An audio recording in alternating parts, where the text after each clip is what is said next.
So I'm going to start with the darks, and what I've got here, when I talk about the warms and cools, these are both the same value, so they're just as dark as each other, but this is cool because it's more towards the blue side, and this is warm because it's more towards red.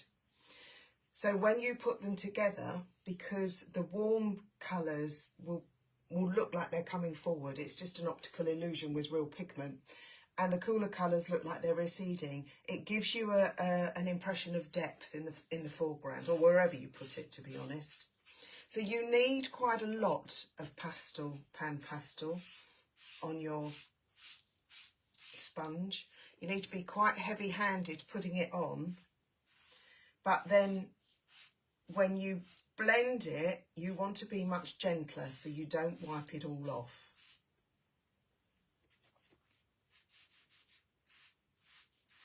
And I'm trying just to sweep in the general direction of the paper. I'm going to use some stick pastels in here so you can see how you can just do exactly the same with your stick pastels. And you can use these pan pastel things. They're quite expensive, but they do last for a long time and they do work really well. I like having the control over them, but equally you can use little eyeshadow sponge applicators.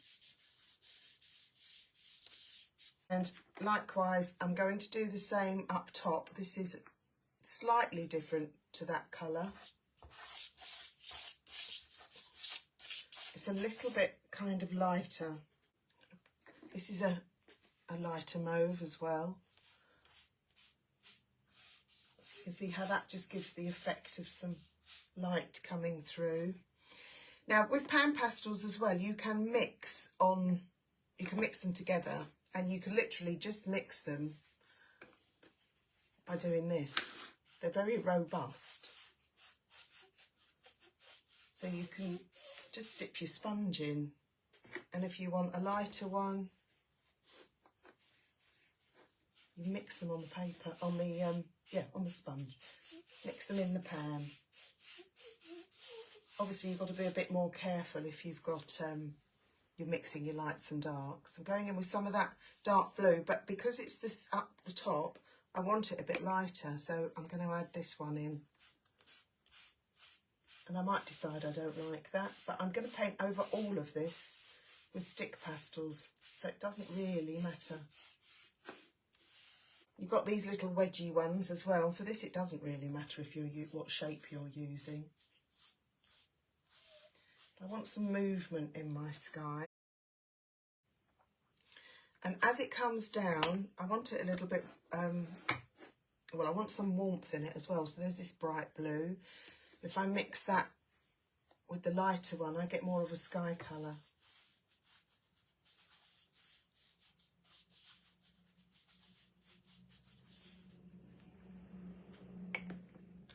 But as we're coming down towards the horizon, I don't know if you haven't already got pan pastels, the great thing about them is that they do all stack, and then you have a little lid that goes on top. So I just keep mine in big columns. I did invest in the whole set, and obviously these are the colours I use the most.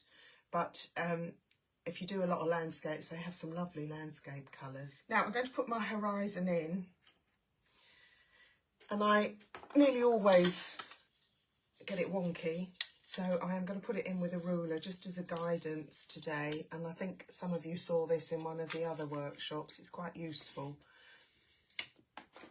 Move that over. And do I want more sky? Do I want more sea? I'm going to go for more sky. Now, is that straight? And that's just my guide. So back to my pan pastels. You can use these little ones as well. I'm just going to mix up as I go. This is quite a big piece of paper, so in actual fact for me it's better to use the bigger ones. I'm mixing them up as I go.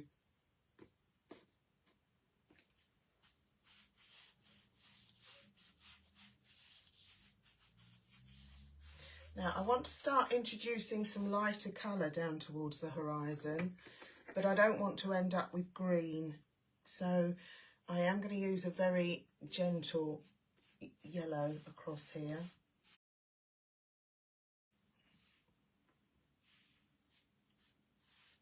This is like my background. I'm going to bring it all the way down to the horizon. And it will come over the other side as well.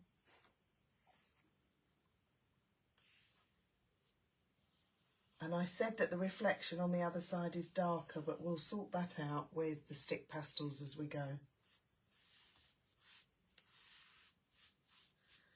And I want some warmth in there.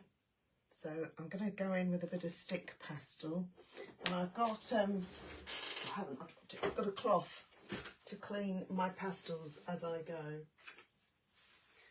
Because it's so easy. I try and keep them in a little tray so I don't knock them off the table, and they just make each other so dirty.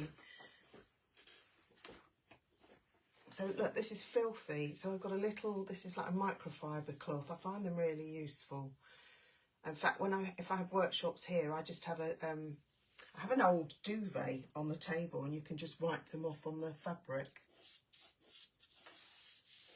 So I'm just going in with some of this, top and bottom.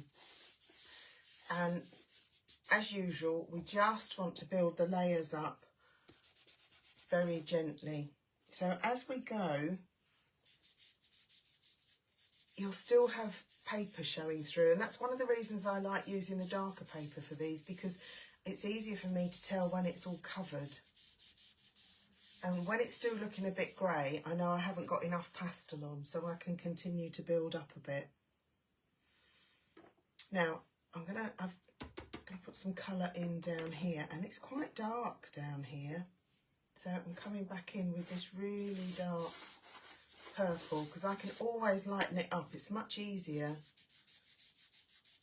to lighten things than darken things in pastel. But I quite like the way that looks like. There's a bit of light on this dark water. And I just wipe these sponges off to clean them on the cloth. Now, it's very little colour on there.